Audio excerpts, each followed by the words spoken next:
Hi friends, ನಾವು ಇವತ್ತು ಬೆಳಗಾವಿಗೆ ಬಂದಿದೀವಿ. ಬೆಳಗಾವಿ ಯಾಕಪ್ಪ ಬಂದಿದೀವಿ ಅಂದ್ರೆ ಹೋಗ್ತಾ ಹೋಗ್ತಾ ನಿಮಗೆ ಗೊತ್ತಾಗುತ್ತೆ ನಾವೇನ್ ಬೆಳಗಾವಿಗೆ ಬಂದಿದೀವಿ ಅಂತ ಹೇಳಿ. ಬೆಳಗಾವಿ ಬಂದು ಇತಿಹಾಸ ಪುರಾಣಗಳ ಒಂದು ಊರು. ನಾವು ಈ ಬೆಳಗಾವಿನಲ್ಲಿ ನಿಮ್ಗೆ ಅನೇಕ ಸತ್ಯ ಘಟನೆಗಳನ್ನ ನಾವು ತೋರಿಸ್ತಾ ಹೋಗ್ತೀವಿ. ಅದೇ ರೀತಿ ನೀವು ನೋಡ್ತಾ ಹೋಗಿ ನಮ್ಮ ದಿ ನ್ಯೂಸ್ ಅಂಡ್ ಕನ್ನಡವನ್ನ ನೀವು ಚಾನೆಲ್ ಎಲ್ಲ ಸಬ್ಸ್ಕ್ರೈಬ್ ಮಾಡಿ. ನಿಮ್ಮ ಪ್ರೀತಿ ಯಾವಾಗಲೂ ಕೂಡ ಇದೇ ತರ ಇರ್ಲಿ ಅಂತ ನಾವು ಕೇಳ್ಕೊಂತೀವಿ. So thank you very much.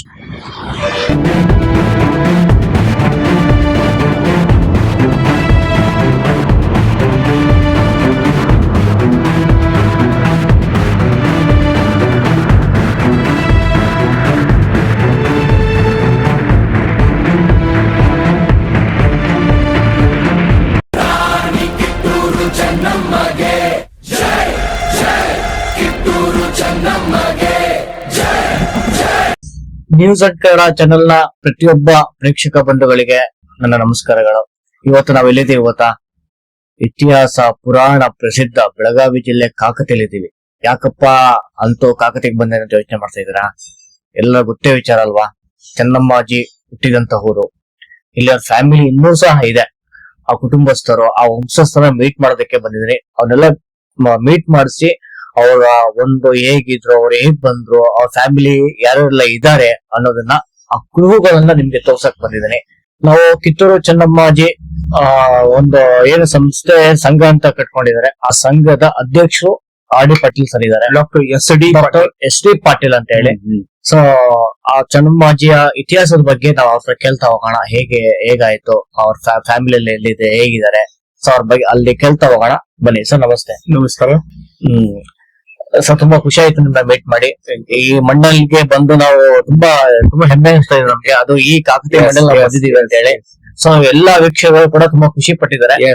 So ಇವಾಗ ಕಿತ್ತೂರು ಚೆನ್ನಮ್ಮಾಜಿ ಜನ್ಮಸ್ಥಳ ಇದು ಅಂತ ಎಲ್ಲ ಹೇಳ್ತಾ ಇದ್ದಾರೆ. ಹೌದು. ಓಕೆನಾ? ಹೌದು. ಇನ್ನು ಆ ಕುರುಗಳು ಈಗಲೂ ಇದೆಯಾ? ಹೆಂಗೆ ಫ್ಯಾಮಿಲಿ ಎಲ್ಲ ಯಾವ ತರ? ಅವ್ರ ಫ್ಯಾಮಿಲಿ ಇದೆ, 6ನೇ ಜನರೇಷನ್ ಇದೆ. ಓಕೆ. ಅವರು ಇದರಲ್ಲಿ ರೋಣದಲ್ಲಿ ಇರ್ತಾರೆ. Okay sir. ನಾವ್ ಇದ ಹೇಳಿದ್ರೆ ದೇವಸ್ಥಾನ ಓಕೆ. ಅಲ್ಲಿ ಇರ್ತಾರೆ. 6ನೇ ತಲೆಮಾರು. ಓಕೆ. ಉಳಿದುದಂತಂದ್ರೆ ಈಗ ಚೆನ್ನಮ್ಮ ತಾಯಿದು ಉಳಿದುದಂತಂದ್ರೆ ಅವ್ರದ್ದೇನು ಅರಮನೆ ಇತ್ತು, ಅರಮನೆ ಎಲ್ಲ ಪೂರ್ಣ ಬಿದ್ದೋಗಿದೆ.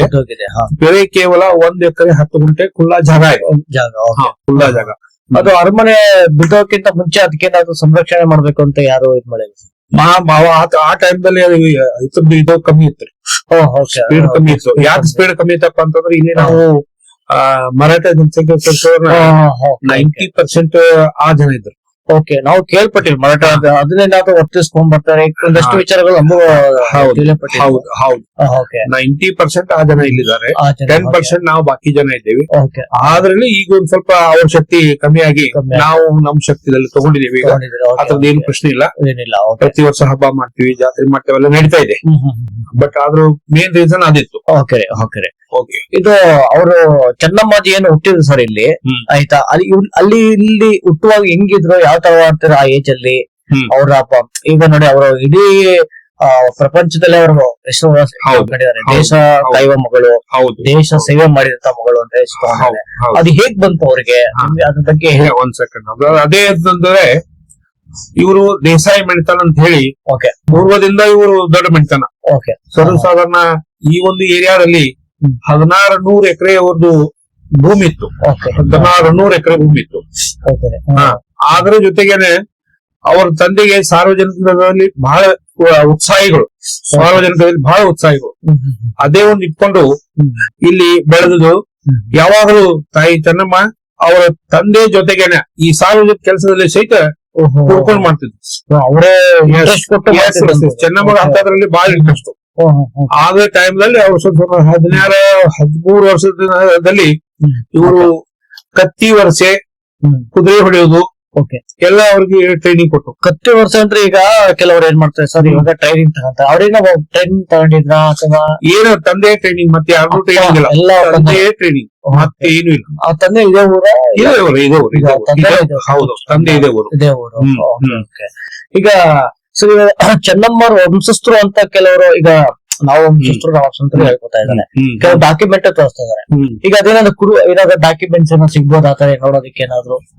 ಡಾಕ್ಯುಮೆಂಟ್ಸ್ ಅಂತ ಏನು ಸಿಗಂಗಿಲ್ಲ. ಓಕೆ ಬಟ್ ಅವರು 6ನೇ ಜನರೇಷನ್ ಅಂತ ಅಷ್ಟೇ. ಈಗ ಇಟಿಗೆ ಅಂತ ಭೀಮಾಂಬಿಕಾ ದೇವಸ್ಥಾನ ಇದೆ, ದೇವಸ್ಥಾನ ಇದೆ ಅಲ್ಲಿದ್ದಾರೆ. ಅಲ್ಲಿ ಇದಾರೆ. ಹಾ, ಇಟಿಗೆಯಲ್ಲಿದ್ದಾರೆ ಇಷ್ಟ. ಡಾಕ್ಯುಮೆಂಟ್ಸ್ ಆ ಪ್ರಕಾರ ಯಾವ್ದು ಸಿಗಂಗಿಲ್ಲ. ಯಾವ್ದು ಸಿಗಂಗಿಲ್ಲ. ಓಕೆ ಹಾ. ಸರಿ ಸರ್, ಆಯ್ತು. ಹ್ಮ್. ಸೊ ಮತ್ತೆ ಇವಾಗ ನೀವೆಲ್ಲ ಈಗ ಅಧ್ಯಕ್ಷ ಏನೋ ಮಾಡ್ಕೊಂಡ್ ಬರ್ತಾ ಇದೀರಾ, ಹ್ಮ್. ಇವಾಗ ನಿಮ್ಮ ನೇತೃತ್ವದಲ್ಲಿ ಏನೇನ್ ಕೆಲಸ ನಡೀತಾ ಇದೆ ಚೆನ್ನಮ್ಮಾಜಿಗೆ? ಏನೇನು ಇಲ್ಲಿ ಇದು ಮೊದಲು ಇಲ್ಲಿ ಸ್ಟ್ಯಾಚ್ಯೂ ಇರ್ಲಿಲ್ಲ. ಓಕೆ ಇದು ಸ್ಟ್ಯಾಚ್ಯೂ ಇರ್ಲಿಲ್ಲ ಇಲ್ಲಿ. Okay sir. ಓಕೆ ಇವನ್ ಪ್ರಯತ್ನ 1778ರಿಂದ ಇವರು ಪ್ರತಿ ವರ್ಷ ಎಲ್ಲೆಲ್ಲಿ ಮನೆಗೆ 8 ಆನೆ 50 ಪೈಸಾ ಚಾರಣೆ ತಗೊಂಡು ಪಟ್ಟಿ ಕೂತ್ಕೊಂಡು ಒಂದು 5-6 ಜನ, ಸುರೇಶ್ ಬಡಗುಳಿ ಅಂತ ಒಬ್ರು ಇದ್ದಾರೆ, ಓಕೆ ಅವ್ರು ತೀರ್ಕೊಂಡಿದ್ದಾರೆ. Okay sir. ಆ ನಂತರ ನಮ್ ದೇಸಾಯಿ ಹೆಸರೇಂತ ಜೈವಂತ್ ದೇಸಾಯಿ ಅಂತ ಓಕೆ ಮತ್ತೊಬ್ರು ಬಾಬಾ ಸಾಹೇಬ್ ಶಂಕರಗೌಡ ದೇಸಾಯಿ ಅಂತೇಳಿ ಓಕೆ ಒಂದು 5 ಜನ ಕುಡ್ಕೊಂಡು ಇದನ್ನ ಸ್ಟಾರ್ಟ್ ಮಾಡ್ರಿ. 1978ರಲ್ಲಿ ಓಕೆ ಇವರು ಬೆನ್ನೆಲುಬಾಗಿ ಬೆಳಗಾವಿಯ ಬೆಲ್ಲದ ವಕೀಲ್ ಅಂತಿದ್ರು. ಓಕೆ ಅವರು ಇವ್ರ ಜೊತೆಗೆ ನಿಂತು ಆ ಒಂದು ಪ್ರತಿ ವರ್ಷದ ಹಬ್ಬವನ್ನು ಮಾಡ್ಲಿಕ್ಕೆ ನಡೆಸ್ತಾ ಇದ್ರು. ಓಕೆ ಪ್ರತಿ ವರ್ಷ ಚೆನ್ನಮ್ಮನ ವಿಜಯೋತ್ಸವ ಅಕ್ಟೋಬರ್ 23ರಂದು ಚೆನ್ನಮ್ಮನ ವಿಜಯೋತ್ಸವ ಮೊದ್ಲಿಂದಲೂ ಮಾಡ್ಕೊಂಡ್ ಬರ್ತಾ ಇದೆ. 78ರಿಂದ 1978 ಈಗ 50 ವರ್ಷ ಆಯ್ತು. 1978ರಿಂದ ಈ ವಿಜಯೋತ್ಸವ ಮಾಡ್ಕೊಂಡ್ ಬರ್ತಾ ಇದಾರೆ. ಪ್ರತಿ ವರ್ಷ ಸೂಪರ್. ಓಕೆ ನಾವು 4 ಜನ ಕೂಡ್ಕೊಂಡು ಪಟ್ಟಿ ಹಾಕೊಂಡು ನಾವೇ ಮಾಡ್ಕೊಂಡು ಮಾಡ್ತಿದ್ವಿ. ಓಕೆ ಈಗ ಹೋದ ಒಂದು 10 ವರ್ಷದಿಂದ ಮಾನ್ಯ ಗಣ ಸರ್ಕಾರದವರು ಕುಡಿಯವ ಅವರ ಮಾಡಕತ್ತಾರೆ. ಇಲ್ಲ ಈಗ ಅವರೇ ಓಕೆ. ಈಗ ಸರ್ಕಾರ ಕಡೆಯಿಂದ ಏನಾದ್ರು ಚೆನ್ನಮ್ಮಾಜಿ ಕುಟುಂಬಸ್ಥರಿಗೆ ಏನಾದ್ರು ಈ ತರ ಏನಾದ್ರು ಕೊಡ್ತಾ ಇದಾರಾ? ಹೆಂಗೆ? ಇಲ್ಲ ಏನಿಲ್ಲ ಅಂತ ಯಾವುದೇ ಅಂತ ಏನಿಲ್ಲ. ಓಕೆ. ಸೊ ಇವಾಗ ನಿಮ್ಗೆ ಎಷ್ಟು ಖುಷಿ ಅನ್ಸುತ್ತೆ ಈ ಊರಲ್ಲಿ ಇರೋದು, ಹುಟ್ಟಿರೋದು, ಮತ್ತೆ ಈಗ ಚೆನ್ನಮ್ಮಾಜಿ ಹುಟ್ಟಿದಂತ ಊರಿದು? ಈಗ ನಮ್ಗೆ ಎಷ್ಟು ಖುಷಿ ಆಗ್ತಾ ಇದೆ, ನಿಮ್ಗೆ ಎಷ್ಟು ಹೆಮ್ಮೆ ಇದೆ? ನಮಗೂ 1000 ಪಟ್ಟು ಹೆಮ್ಮೆ ಇದೆ. ಚೆನ್ನಮ್ಮನ ಬಗ್ಗೆ ಅಭಿವೃದ್ಧಿ ಬಹಳ ಹೆಮ್ಮೆ ಇದೆ. ನಾವು ಚೆನ್ನಮ್ಮನ ಸಲುವಾಗಿ 24 ತಾಸು ದುಡಿಯಾಕ ತಯಾರಿದ್ದೀವಿ. ಈ ಮೂರ್ತಿ ತಯಾರು ಮಾಡ್ಬೇಕಾದ್ರೆ ನಾವು ಸಂಶೋಧನೆ 4 ವರ್ಷ ಟೈಮ್ ತಗೋತು. ಕೊಲ್ಲಾಪುರದಾಗ ಮಾಡಿಸಿದ್ರು ನಾವು ಮಲ್ಲಪ್ಪ ಸುತಾರ್ ಅಂತ ಹೇಳಿ ಅವರ ಮೂರ್ತಿ ತಯಾರು ಮಾಡಿದಾರೆ. ಆ ಮೂರ್ತಿ ಮಾಡ್ಲಿಕ್ಕೆ 4ರಿಂದ 5 ವರ್ಷ ತಗೋತು. ನಾವೊಂದು 5-6 ಮಂದಿ ಪ್ರತಿ 3 ತಿಂಗಳಿಗೆ 4 ತಿಂಗಳಿಗೆ ಬೆಳಗಿನ 3 ಗಂಟೆಗೆ ಎದ್ದ ನಮ್ಮ ಕಾರ್ ಗಾಡಿ ತಗೊಂಡು ಹೋಗಿ ಅಲ್ಲಿ ನೋಡಿ ಏನೋ ಒಂದು ಹೆಚ್ಚು ಕಡಿಮೆ ಬಿದ್ರೆ ಮತ್ತೆ ಅವ್ರಿಗೆ ತಿಳಿಸಿ ಬರ್ತಿದ್ವಿ ನಾವು. ಹೀಗೆ ಒಂದು 10 ಸಲ ಹೋಗಿದ್ರು 4 ವರ್ಷದಾಗ. 10 ಸಲ ಬೆಳಗಿನ 3 ಗಂಟೆಗೆ ಬಿಡ್ತಿದ್ರು ನಾವಿಗೆ. ಕೊಲ್ಲಾಪುರ ಇಲ್ಲಿಂದ 100 ಕಿಲೋಮೀಟರ್ ಕೊಲ್ಲಾಪುರ. ಇದು ನಮ್ಮ ಕಿತ್ತೂರು ಚೆನ್ನಮ್ಮಾಜಿಗೆ ಹಸ್ಬೆಂಡ್ ಅಂತ ಒಬ್ರ ಅವ್ರಿಗೆ ಹಂಗೆ ಅವ್ರದ ಹೆಂಗ್ ಮದುವೆ ಹೆಂಗಾದ್ರು ಹೆಚ್ಚಿನ ಅವ್ರೇನೋ ಹಸ್ಬೆಂಡ್ ಹೆಂಗೆ ಒಬ್ರ ಅವ್ರ ಬಗ್ಗೆ ಸ್ವಲ್ಪ ಏನೋ ಡೀಟೇಲ್ಸ್ ಹೇಳ್ತಾರೆ ನಮ್ಗೆ. ಮಲ್ಸಾಜಿ ದೇಸಾಯಿ ಅಂತ ಹೇಳಿ ಕಿತ್ತೂರು ಸಂಸ್ಥಾನದವರು ಅವರಿಗೆ ಮೊದಲ ಬಗ್ಗೆ ಹೆಂಡತಿ ಇದ್ರು. ಅವ್ರ ಇದರಲ್ಲಿ ಪಿಕ್ಚರ್ ಅಲ್ಲಿ ಅಂತ ತೋರಿಸಿಲ್ಲ, ಅದೇ ಸ್ಟೋರಿ ಬೇರೆ ಇದೆ. ಹೌದು, ರಿಯಲ್ ಸ್ಟೋರಿನೇ ಬೇರೆ ಇದೆ. ಹೌದು ಆಯ್ತಾ. ಈಗ ಕಿತ್ತೂರ ಪಿಕ್ಚರ್ ಹೆಂಗ್ ತೋರಿಸಿದಾರೆ ಅಂದ್ರೆ ಸಂಗೊಳ್ಳಿ ರಾಯಣ್ಣ ಪಿಕ್ಚರ್ ಅಲ್ಲಿ ಆ ಉಂಗುರನ ಜಜ್ಜಿ ನುಂಗಿ ಸತ್ತಿದ್ದಾರೆ ಅಂತ ತೋರಿಸಿದ್ದಾರೆ. ಬಟ್ ಹಂಗ್ ಸತ್ತಿಲ್ಲ ಅವರು. ಇಲ್ಲ ಆಯ್ತಾ, ಅದು ಬೇರೆ ತರನೇ ಇದೆ. ಸೊ ನಮ್ಗೆ ಆ ಒಂದು ಸ್ಟೋರಿ ಬೇಕು. ಅವ್ರು ಹೆಂಗೆ ಈಗ ಗೃಹ ಮಂತ್ರ ಎದುರಿಸ್ತಾರೆ ಬೈಲಂಗಲದಲ್ಲಿ. ಹೌದು, ಅವರು ಸಾಯೋದು ಯಾವ ತರ ನಿಮ್ಗೆ ಅದ್ರ ಬಗ್ಗೆ ಗೊತ್ತಾ? ಇಲ್ಲ, ಅದ್ರ ಬಗ್ಗೆ ಡೀಟೇಲ್ ಯಾರು ಹೋಗೇ ಇಲ್ಲ. ಬಟ್ ಇಷ್ಟು ಏನಾದ್ರು ಅವರು ಪೂರ್ಣ ಊಟ ಅದು ಬಿಟ್ರು ಅಲ್ಲಿ. ಊಟ ಅದು ಮಾಡ್ಲಿಲ್ಲ. ಆ ಇದರಿಂದ ಇದಾಗಿರ್ಬೋದು ಅಂದ್ರೆ ಬಂದಿದ್ದು. ಆದ್ರೆ ಇದು ಬಾಬಾ ನೀವು ಒಂದೇ ಅಂತ ಹೇಳ್ತಾರಲ್ಲ, ಅದು ಇದಿಲ್ಲ. Okay sir. ಈಗ ಸಂಗೊಳ್ಳಿ ರಾಯಣ್ಣ ಅವರು ಮತ್ತೆ ಕಿತ್ತೂರು ಚೆನ್ನಮ್ಮ ವರ್ಣತೆ ಹೆಂಗಿತ್ತು ಅದ್ರ ಬಗ್ಗೆ ನಿಮ್ಗೆ? ಅವರಿಬ್ರು ತಾಯಿ ಮತ್ತು ಮಗನ ಸಂಬಂಧ. ಈಗ ಅದೇ ಯಾರು ನಮ್ಮ ಕಿತ್ತೂರು ಚೆನ್ನಮ್ಮ. ಹೌದು. ಓಕೆ. ಅದ್ರ ಜೊತೆಗೆ ಅವ್ರಿಗೆ ಹೆಂಗೆ ಸರ್ ಅದೇಂಗೆ ಸಂಗೊಳ್ಳಿ ರಾಯಣ್ಣನೇ ಬೇಕು ಅನ್ನೋ ಹೆಂಗೆ ಬಂತದು? ಇರ್ಲಿಲ್ಲ. ಒಂದು ಇದು ಸಂಸ್ಥಾನ ಕಿತ್ತೂರು ಸಂಸ್ಥಾನದಲ್ಲಿ ಇವರೆಲ್ಲ ಅಂಟೂರ್ ಬಾಳಪ್ಪ, ಸಂಗೊಳ್ಳಿ ರಾಯಣ್ಣ, ಬಿಜಗಟ್ಟಿ ಬಸಪ್ಪ ಇವರೆಲ್ಲ ಕುಡ್ಕೊಂಡೇ ಇದು ಮಾಡ್ತಿದ್ರು. ಇವ್ರಿಗೆಲ್ಲ ಹೃದಂಶೆ ಯುದ್ಧಕ್ಕೆ ರೆಡಿ ಮಾಡ್ತಿದ್ರು ಚೆನ್ನಮ್ಮಾಜಿ ಅವರು. ಈಗ ಕಿತ್ತೂರು ಸಂಸ್ಥಾನದಲ್ಲಿ ಸಂಗೊಳ್ಳಿ ರಾಯಣ್ಣ ತುಂಬಾ ಕೊಡುಗೆ ಕೊಟ್ಟಿದ್ದಾನೆ ಅಂತ ಹೇಳ್ತಾ ಇದಾರೆ. ಹೌದು. ಅದ್ರಲ್ಲಿ ಯಾವ ತರ ಕೊಡುಗೆ ಅದು ನಿಮ್ ಸ್ವಲ್ಪ ನಮ್ಗೆ? ಇವ್ರ ಕೊಡುಗೆ ಆಕ್ಚುಲಿ ಇವಾಗ ಏನಾಯ್ತು,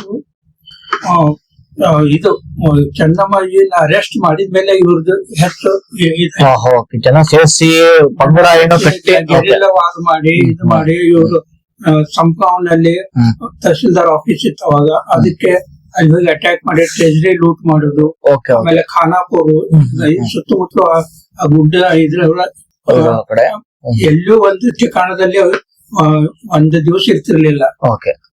ಅಲ್ಲಿ ಇಲ್ಲಿ ಇದಾರಂತಂದ್ರೆ ನಾಳೆ ಮತ್ತೊಂದ್ ಕಡೆ ಇರ್ತಿದ್ರು. ಈ ತರ ಅವ್ರು ಗೆರಿಲ್ಲಾ ಇದನ್ನ ಮಾಡ್ಕೊಂಡು ಸಂಘಟನೆ ಮಾಡ್ಕೊಂಡು ಬ್ರಿಟಿಷರ ವಿರುದ್ಧ ಹೋರಾಡ್ತಿದ್ರು. ಇವಾಗ ಈ ಕಾಕತಿ ಒಳಗೆ ಸರ್ ಇವಾಗ ಹೆಂಗೋ ಚೆನ್ನಮ್ಮಾಜಿ ಅವರ ವೀರತನ ಇದೆ, ಇಲ್ಲಿನ ಮಕ್ಕಳಿಗೆ ಅವ್ರ ಬಗ್ಗೆ ಏನಾದ್ರು ಟೀಚ್ ಮಾಡ್ತಾ ಇದಾರಾ? ಇಲ್ಲ ರೀ, ಪ್ರತಿ ವರ್ಷ ವಿದ್ಯಾಭ್ಯಾಸ ಮಾಡೋದು ಅದೇ ಕಾರಣ. ಇವಾಗಿನ ಯುವಕರಿಗೆ ಅದ್ರದ್ದು ತಿಳಿಬೇಕಂತ ಹೇಳಿ, ಇವತ್ತಿನ ಯುವಕರಿಗೆ ಯಾರಿಗೂ ಇದಾಗಿಲ್ಲ. ಬಟ್ ಇಲ್ಲಿವರೆಗೆ ನಾವು ಇದು ಸ್ವಲ್ಪ ಇವರು ಪ್ರಾರಂಭ ಮಾಡಿದಿಂದ ಒಂದ್ ಸ್ವಲ್ಪ ಡೆವಲಪ್ ಆಗೋದ್ ಬಂತು.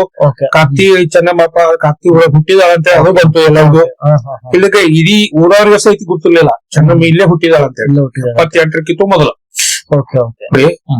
ಚೆನ್ನಮ್ಮ ತೀರ್ಕೊಂಡ ಇವತ್ತಿಗೆ 198. ಈಗ ಮೊನ್ನೆ 2ನೇ ತಾರೀಕು ಫೆಬ್ರವರಿ 2ನೇ ತಾರೀಕು ಅಕ್ಕಿಗೆ ವೀರ ಮಗನ ಮಾಡಿದ್ರು ಮೊನ್ನೆ. 198 ಪ್ರತಿ ವರ್ಷ ಆಕಿ 4 ಹಬ್ಬ ಮಾಡ್ತೀವಿ, ವಿಜಯೋತ್ಸವ ಮಾಡ್ತೀವಿ, ತೀರ್ಕೊಂಡು ಮಾಡ್ತೀವಿ, ಆಕಿ ಹುಟ್ಟಿದ್ ಮಾಡ್ಕೊತೀವಿ, ಅವೆಲ್ಲ ಮಾಡ್ತೀವಿ. ದಿನ ದಿನ ಆರೋಗ್ಯ ತರೋ ಆರ್ಕೆಜಿ ಸೂಪರ್ ಆರ್ಕೆಜಿ ತುಪ್ಪ.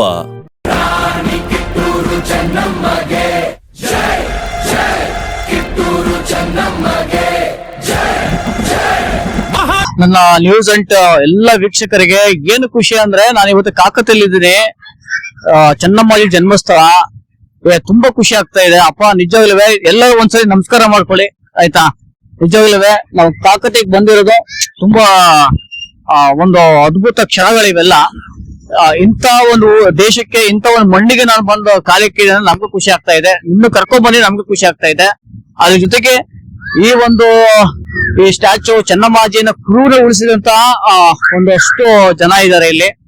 ನಾನೇ ಹಾಗೆ ಏನೋ ಇಂಟರ್ವ್ಯೂ ಮಾಡಿದ್ವಿ, ಡಾಕ್ಟರ್ ಎಸ್ ಟಿ ಪಾಟೀಲ್ ಅಂತ ಹೇಳಿ ಅವರೊಂದು ಟೀಮೇ ಇದೆ, ಅವರು ಇದನ್ನ ಉಳಿಸಿದ್ದಾರೆ. ಅವ್ರೆಲ್ಲ ಪರಿಚಯ ಮಾಡಿಕೊಡ್ತೀನಿ. ಯಾಕಂದ್ರೆ ಅಂತವ್ರು ಸಪೋರ್ಟ್ ಬೇಕು. ಅಂತವ್ರು ಈ ಒಂದು ಕಾಕತಿ ಇಲ್ಲೆಲ್ಲರೂ ಕೂಡ ಬೇರೆ ಬೇರೆ ಸಮಸ್ಯೆಗಳಿಂದ ಇದ್ ಮಾಡ್ತಾ ಇದ್ದಾರೆ. ಬಟ್ ಆದ್ರೆ ಇವರು ಅದನ್ನೆಲ್ಲವನ್ನ ಕೂಡ ಫೈಟ್ ಮಾಡಿ ಇಲ್ಲಿ ಚೆನ್ನಮ್ಮನ ಕುರು ಉಳಿಬೇಕು, ಮುಂದಿನ ಪೀಳಿಗೆಗೆ ಚೆನ್ನಮ್ಮಾಜಿ ಹೆಸರು ಉಳಿಬೇಕು, ಅವ್ರು ಹೆಂಗ್ ಬದುಕಿದ್ರು, ಹೆಂಗ್ ಜೀವನ ಹೆಂಗ್ ಮಾಡಿದ್ರು, ಅದನ್ನ ಇನ್ನೊಬ್ರು ಅದನ್ನ ಚೆನ್ನಾಗಿ ಆ ಒಂದು ಉಪಯೋಗಿಸ್ಕೋಬೇಕು ಅಂತ ಹೇಳಿ ಅವರು 4 ಜನ ಕೂಡ ಫೈಟ್ ಮಾಡಿ ಅದಂತ ವ್ಯಕ್ತಿಗಳು. ಸೊ ಅವ್ರ ಪರಿಚಯ ಮಾಡಿಸ್ಕೊತೀನಿ. ಸರ್ ನಮಸ್ತೆ. ನಮಸ್ಕಾರ, ಬನ್ನಿ. ಇವರು ಡಾಕ್ಟರ್ ಎಸ್ ಟಿ ಪಾಟೀಲ್ ಅಂತ ಹೇಳಿ, ಇವರು ನೇತೃತ್ವದಲ್ಲಿ ಇವರು ಅಧ್ಯಕ್ಷರು ಮತ್ತೆ ಉಪಾಧ್ಯಕ್ಷರು ಅಂತ ಇದ್ದಾರೆ. ಸರ್ ಬನ್ನಿ. ಇವರು ಶಶಿಕಾಂತ್ ಪಾಟೀಲ್ ಅಂತ ಹೇಳಿ ಇವರು, ಅದ್ರ ಜೊತೆಗೆ ಆರ್ ಕೆ ಪಾಟೀಲ್ ಅಂತ ಹೇಳಿ, ಜಗದೀಶ್ ಪಾಟೀಲ್ ಅಂತ ಹೇಳಿ, ಇವರು 4 ಜನ ನೇತೃತ್ವದಲ್ಲಿ ಇವತ್ತು ಈ ಹೆಮ್ಮರವಾಗಿ ನಿಂತಿರುವಂತ ನಮ್ಮ ಕಿತ್ತೂರು ಚೆನ್ನಮ್ಮಾಜಿ ಸ್ಟ್ಯಾಚು ನೋಡ್ತಾ ಇದಾರ, ಇದು ಉಳ್ಕೊಂಡಿದೆ.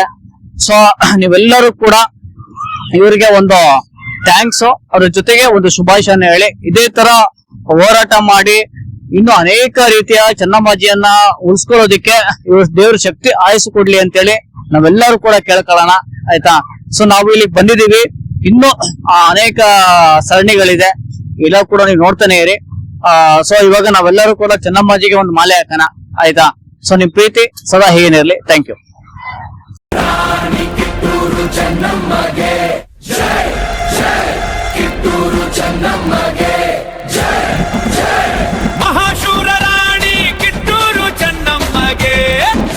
ಎಲ್ಲರೂ ನೋಡಿ, ನಿಜವಾಗ್ಲೂ ನನ್ಗೆ ಕನ್ನಡ ನಾಡಲ್ಲಿ ನಾವೆಲ್ಲ ಇರೋದು ಹೆಮ್ಮೆ ಅನ್ಸುತ್ತೆ ನಮ್ಗೆ.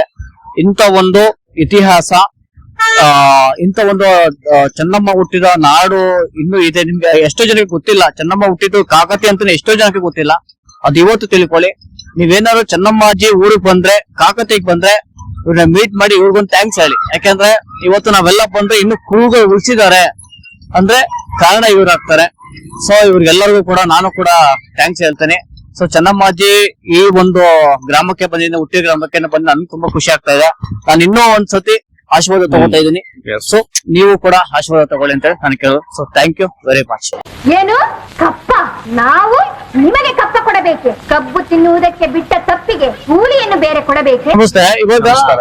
ಇದು ಏನು ನೀವು ಇದ್ರ ಬಗ್ಗೆ ಹೋರಾಟ ಮಾಡಿ ಈ ಒಂದೇನು ಸ್ಟ್ಯಾಚ್ಯೂ ಮಾಡಿದೀರಾ, Yes. ಇದ್ರ ಬಗ್ಗೆ ಒಂದೇನೋ ಸಣ್ಣ ಮಾತು ಹೇಳ್ತೀರಾ? ಹೆಂಗ್ ಮಾಡಿದ್ರಿ? ಪ್ರತಿ ವರ್ಷ ನಾವು ಚನ್ನಮ್ಮನ ವಿಜಯೋತ್ಸವ ಮಾಡ್ತಾ ಇದ್ದೀವಿ. ಓಕೆ. ಆ ಈ ಚನ್ನಮ್ಮನ ವಿಜಯೋತ್ಸವದಲ್ಲಿ ನಮ್ಮ ಪ್ರತಿ ವರ್ಷ ಮಾನ್ಯ ಘನ ಸರ್ಕಾರಕ್ಕೆ ವಿನಂತಿ, ನಮ್ಮ ಹುಟ್ಟೂರು ಚೆನ್ನಮ್ಮ ಆದ ಕಾರಣದಿಂದ ಚೆನ್ನಮ್ಮನ ಮೂರ್ತಿ ನಮ್ಮಲ್ಲಿ ಹೊಸದು ಆಗಬೇಕಂತ ಹೇಳಿ ಪ್ರಯತ್ನ ಮಾಡಿ ಹೋದ್ ವರ್ಷ 35 ವರ್ಷ ನಾವು ಪ್ರಯತ್ನ ಮಾಡಿದ ನಂತರ ಓಕೆ. ಮಾನ್ಯ ಘನ ಸರ್ಕಾರವು ಜನತಾ ಪಕ್ಷದ ಜೆ.ಎಚ್. ಪಟೇಲ್ ಓಕೆ. ಜೆ.ಎಚ್. ಪಟೇಲ್ ಇದ್ರು. ಆ ಟೈಮ್ದಲ್ಲಿ ಈ ನಮ್ಮ ಲೋಕಲ್ ಸಚಿವರಾದಂತ ಶ್ರೀ ಮಾನ್ ಎಸ್.ಸಿ. ಮಾಳ್ಗಿ ಅವರು ಅವಾಗ ಈ ಸ್ಥಳದಲ್ಲಿ ಅವರು ಶಾಸಕರಿದ್ರು. Okay sir. ಓಕೆ. ನಾವು ಎಲ್ಲ ಹಿರಿಯರು ಕೂಡ್ಕೊಂಡು ಅವರ ಮುಂದಾಳತ್ವದಲ್ಲಿ ಓಕೆ. ನಾವು ಬೆಂಗಳೂರಲ್ಲಿ ವಿಧಾನಸೌಧದಲ್ಲಿ ಮಾನ್ಯ ಮುಖ್ಯಮಂತ್ರಿ ಅವರಿಗೆ ಭೇಟಿಯಾದೀವಿ. ಮಾನ್ಯ ಮುಖ್ಯಮಂತ್ರಿ ಅವರು ಅಗದಿ ಖುಷಿಯಿಂದ ಹೇಳಿದ್ರು, ಏನ್ ಹೇಳ ಶಾಸಕ, ನೀವು ಇದನ್ನ ಮಾಡೋಕ್ಕಿಂತ ನಿಮ್ಗೆ ಇನ್ನೂ ಏನಾದ್ರು ಅಭಿವೃದ್ಧಿ ಬೇಕಾಗಿದ್ರೆ ಹೇಳಿ, ಅಭಿವೃದ್ಧಿ ಮಾಡ್ತೀವಿ ಅಂತ ಹೇಳಿದ್ರು. ಓಕೆ. ಅದಕ್ಕೆ ಮಾನ್ಯ ಶಾಸಕರು ಹೇಳಿದ್ರು, ನೀವು ಅಭಿವೃದ್ಧಿ ಕೊಡದಿದ್ರೆ ನಡೀತದೆ, ನನಗೆ ಚೆನ್ನಮ್ಮನ ಮೂರ್ತಿ ಅವರಲ್ಲಿ ಆಗಬೇಕು, ನೀವು ಯಾವುದೇ ಪರಿಸ್ಥಿತಿಯಿಂದ ಕೊಡಬೇಕಂತ ಹೇಳಿ Okay. ಜೆ.ಎಚ್. ಪಟೇಲ್ ಅವರಿಗೆ ವಿನಂತಿ ಮಾಡಿದರು. ಆ ಒಂದು ಕಾಲಕ್ಕೆ ಮಾನ್ಯ ಜೆ.ಎಚ್. ಪಟೇಲ್ ಅವರು ಆ ವೇಳೆಯಲ್ಲಿ ಸ್ವಲ್ಪ 10 ಲಕ್ಷ ರೂಪಾಯಿ ಈ ಒಂದು ಮೂರ್ತಿಗೆ ಅನುದಾನ ಕೊಟ್ಟು 2005ರಲ್ಲಿ ಓಕೆ. ಮಾನ್ಯ ಗವರ್ನರ್ ಆದಂತ ಚತುರ್ವೇದಿ ಓಕೆ. 2005ರಲ್ಲಿ ಅವರ ಮುಖಾಂತರ ಮೂರ್ತಿಯನ್ನು ಉದ್ಘಾಟಿಸಿದ್ದಾರೆ.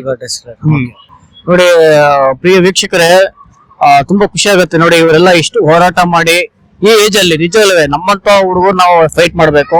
ಅದು ನಾವು ಇಂತ ಹೋರಾಟ ಮಾಡಿ ಇಂತ ನಮ್ ಕೈಲಿ ಶಕ್ತಿ ಇಲ್ಲ, ಬಟ್ ಅವ್ರು ಮಾಡಿದ್ದಾರೆ. ಇದಕ್ಕೆ ನಾವು ಅವ್ರಿಗೆ ಸಪೋರ್ಟ್ ಮಾಡೋಣ. ಮತ್ತೆ ಇನ್ನೊಂದೇನು ಅಂದ್ರೆ, ನೀವ್ ಯಾರೇ ಆಗ್ಲಿ ಬೆಳಗಾವಿಗೆ ಬಂದ್ರೆ ಇಲ್ಲಿಗೆ ಬನ್ನಿ, ಕಾಕತಿಗೆ ಬನ್ನಿ. ಯಾಕೆ ಬರ್ಬೇಕು ಅಂದ್ರೆ ಜನರಿಗೆ ರೀಚ್ ಆಗ್ಬೇಕು, ಜನಕ್ಕೆ ಗೊತ್ತಾಗ್ಬೇಕು, ಸರ್ಕಾರಕ್ಕೆ ಗೊತ್ತಾಗ್ಬೇಕು. ಅದ್ರ ಜೊತೆಗೆ ಸರ್ ಇನ್ನೂ ಏನೇನು ಅನುಕೂಲ ಆಗ್ಬೇಕು ಸ್ವಲ್ಪ ಹೇಳಿದ್ರೆ ನಮ್ಮ ಮೂಲಕ ನೋಡ್ಲಿ, ಆಯ್ತಾ, ಸರ್ಕಾರಕ್ಕೆ ಗೊತ್ತಾಗ್ಲಿ, ಆಯ್ತಾ. ಅದು ಇನ್ನು ಏನೇನು ಅಭಿವೃದ್ಧಿ ಆಗ್ಬೇಕು, ಇನ್ನು ಇಲ್ಲಿ ಅಭಿವೃದ್ಧಿ ಆಗ್ಬೇಕಂತಂದ್ರೆ ಮೇನ್ ಆಗಿ ಹುಟ್ಟಿ ಬೆಳೆವು ಆಡಿದಂತ ಸ್ಥಳ 1 ಎಕರೆ 10 ಗುಂಟೆ ಜಾಗ ಅವರ 6ನೇ ಜನರೇಷನ್ ನಲ್ಲಿದೆ. ಅದನ್ನು ಮಾನ್ಯ ಘನ ಸರ್ಕಾರದವರು ವಶಪಡಿಸಿಕೊಂಡು ಅಲ್ಲಿ ಚೆನ್ನಮ್ಮನ ಅರಮನೆ ಹಾಗೂ ಅವರ ಯುದ್ಧದಲ್ಲಿ ಏನೇನಾದ್ರು ಸಾಮಾನುಗಳಿದ್ದು ಅವನ್ನೆಲ್ಲ ಪಬ್ಲಿಕ್ ತೋರಿಸ್ಬೇಕು. ಪ್ಲಸ್ ಅಲ್ಲಿ ಚೆನ್ನಮ್ಮನ ಹೆಸರಲ್ಲೇ ಒಂದು ಸರ್ಕಾರಿಯ ಮಹಿಳಾ ಹಾಸ್ಟೆಲ್ ಮಾಡ್ಬೇಕಂತ ಹೇಳಿ ಇಡೀ ಊರೊಳಗೆ ನಮ್ದೆಲ್ಲರಿಗೂ ಬೇಡಿಕೆ ಇದೆ. ಅದರ ಜೊತೆಗೆ ಇಲ್ಲಿಂದ 1 ಕಿಲೋಮೀಟರ್ ಮೇಲೆ ಅಲ್ಲಿ ವಾಡೆ ಅಂತ ಇತ್ತು. ವಾಡೆ ಅಂತಂದ್ರೆ ತಮ್ಮ ವರ್ಕರ್ಗಳೆಲ್ಲ ಅಲ್ಲಿದ್ದು, ಇದು ವಾಡೆ, ಅದು ಕೋಟೆ. ಆ ಜನ ಅಲ್ಲಿ ಇರ್ತಿದ್ರು. ಅಂದ್ರೆ ಯಾರು ಇಲ್ಲಿ ಬರ್ತಾರೆ, ಯಾರು ಇಲ್ಲಿ ಹೋಗ್ತಾರೆ, ವಾಚ್ ಟವರ್ ಅಂತ ಹೇಳಿ. ಈಗಾದ್ರೂ ಇದೆ ಅದು. ಅದು ಹಳ್ಳಿ 75% ಬಿದ್ದಿದೆ, 25% ಅಷ್ಟೇ ಉಳಿದಿದೆ. ಅದೇ ಉಳಿದಿದೆ. ಆ ರೀತಿ ಚೆನ್ನಮ್ಮ 1600 ಎಕರೆ ಭೂಮಿ ಒಡೆದಿಕ್ಕಿ, 1600 ಮನೆ ಭೂಮಿ, 1600 ಎಕರೆ ನೋಡಿ. 10 ಹಳ್ಳಿಯಲ್ಲಿ ಅವರ ಎಲ್ಲಾ ಭೂಮಿಯನ್ನು ಇಲ್ಲೇ ಉಳಿದಿದೆ. ಯಾರು ಒಂದು ಯಾವ್ದೋ ಒಂದು ಹೊಸ ಕಾಯ್ದೆ ಮತ್ತು ಯಾವ ಉಳಿದವನೇ ಒಡೆ ಅಂತಂದ್ರು ಆ ಇದ್ರಲ್ಲಿ ಎಲ್ಲರೂ ಉಣ್ತಾ ಇದ್ದಾರೆ. ಅದ್ರದ್ದೇನು ಅವ್ರದ್ದು ಅಬ್ಜೆಕ್ಷನ್ ಇಲ್ಲ. ಆದ್ರೆ ಒಬ್ಬ 6ನೇ ಜನರೇಷನ್ ದವನು ಈಗಿದ್ದ ಸ್ಥಳ ಅವರ ಹೆಸರಲ್ಲಿ ಇದೆ. ಅದನ್ನು ಘನ ಸರ್ಕಾರದಲ್ಲಿ ವಶಪಡಿಸಿಕೊಂಡು ಅಲ್ಲಿ ಚೆನ್ನಮ್ಮನ ಒಂದು ಭವ್ಯ ಅರಮನೆ, ಅದೇ ಅರಮನೆಯಲ್ಲಿ ಒಂದು ಚೆನ್ನಮ್ಮನ ಹೆಸರಲ್ಲಿ ಒಂದು ಹೆಣ್ಣು ಮಕ್ಕಳ ಹಾಸ್ಟೆಲ್ ಮಾಡ್ಬೇಕಂತ ಹೇಳಿ ನಮ್ದು ಎಲ್ಲರಿಗೂ ಅಭಿಲಾಷೆ ಇದೆ. ಅದರದ್ದು ಪ್ರಯತ್ನ ನಮ್ಮನ್ನು ನಡೀತಾ ಇದೆ. ಮಾಡುವ ಸೊ ಸರ್ಕಾರ ನಮ್ಗೆ ಇರ್ಲಿ. ಇವ್ರ ಪ್ರಯತ್ನದಲ್ಲಿ ಇನ್ನೂ ನಾವೆಲ್ಲರೂ ಕೂಡ ನಮ್ಮ ಇಡೀ ಕರ್ನಾಟಕದ ಜನತೆ ಇವ್ರಿಗೆ ಸಪೋರ್ಟ್ ಕೊಡೋಣ, ಆಯ್ತಾ. ಯಾಕಂದ್ರೆ ಇವತ್ತು ಎಷ್ಟೋ ಜನನ ನಾವು ಫೇಮಸ್ ಮಾಡ್ತಾ ಇದೀವಿ, ಸೆಲೆಬ್ರಿಟಿ ಮಾಡ್ತಾ ಇದೀವಿ. ಇಂಥವ್ರು ಸೆಲೆಬ್ರಿಟಿ ಮಾಡೋಣ, ಯಾಕಂದ್ರೆ ಇವ್ರು ನಮ್ ಸೆಲೆಬ್ರಿಟಿ. ನಮ್ಮ ದೇಶ ವೀರ ತಾಯಿ ಈ ಕುರುವನ್ನ ಇಲ್ಲಿ ಹುಟ್ಟಿದಂತ ಈ ಜಾಗವನ್ನ ನಾವಿಲ್ಲಿ ಬಂದಿದ್ದೀವಿ. ಕಾಕತಿಯಲ್ಲಿ ಇಂಥವ್ರು ಹುಟ್ಟಿದ್ದಾರೆ ಅನ್ನೋ ನಮ್ ಖುಷಿ. ಕಾರಣ ಯಾರು? ಇವರು. ಸೊ ಅದಕ್ಕೆ ಇಂಥ ನಾವು ಸಪೋರ್ಟ್ ಮಾಡೋಣ, ಇನ್ನೂ ಅಭಿವೃದ್ಧಿ ಆಗ್ಬೇಕು. ಇದಕ್ಕೆ ಸರ್ಕಾರಕ್ಕೆ ನಾವು ಏನ್ ಕೊಡಬೇಕು ಅದನ್ನ ನಾವು ತಲುಪಿಸೋಣ. ಇದೆಲ್ಲ ನಮ್ಮದು ಮತ್ತೆ ನಿಮ್ಮದು ಸಹಕಾರ ಬೇಕು. ಅದ್ರ ಜೊತೆಗೆ ನೀವೆಲ್ಲರೂ ಯಾರೇ ಬರ್ಲಿ ಇಲ್ಲಿಗೆ ಬಂದು ಭೇಟಿಯಾದಾಗ ಒಮ್ಮೆ ಬಂದು ಈ ಕಾಕತಿಗೆ ಕೈ ಮುಗಿದೋಗಿ. ನಮಗೆ ಎಲ್ಲೋ ಒಂದು ಕಡೆ ಪುಣ್ಯ ಸಿಗುತ್ತೆ ಅಂತ ನಾನು ಹೇಳಕ್ ಇಷ್ಟಪಡ್ತೇನೆ. ನನ್ನ ಪುಣ್ಯ ಏನೋ ಆ ಜನ್ಮದ್ದು ಇವತ್ತು ಇಲ್ಲಿ ಬಂದಿದ್ದೀನಿ. ಇಲ್ಲಿ ನನ್ನ ಕೈ ಮುಗಿದು ನನ್ ತುಂಬಾ ಖುಷಿ ಆಗ್ತಾ ಇದೆ. ಹೇಳಕ್ ಆಗ್ತಾ ಇಲ್ಲ, ಅದನ್ನ ಮಾತಿನ ಮೂಲಕ ನಾನು ತಿಳಿಸ್ಕೊಂತಾ ಇದ್ದೀನಿ. ಸೊ ನಿಮ್ಗೆಲ್ಲರಿಗೂ ಕೂಡ ಇದನ್ನ ಆದಷ್ಟು ಸರ್ಕಾರಕ್ಕೆ ಮುಟ್ಟಿಸುವಂತ ಪ್ರಯತ್ನ ಮಾಡಿ.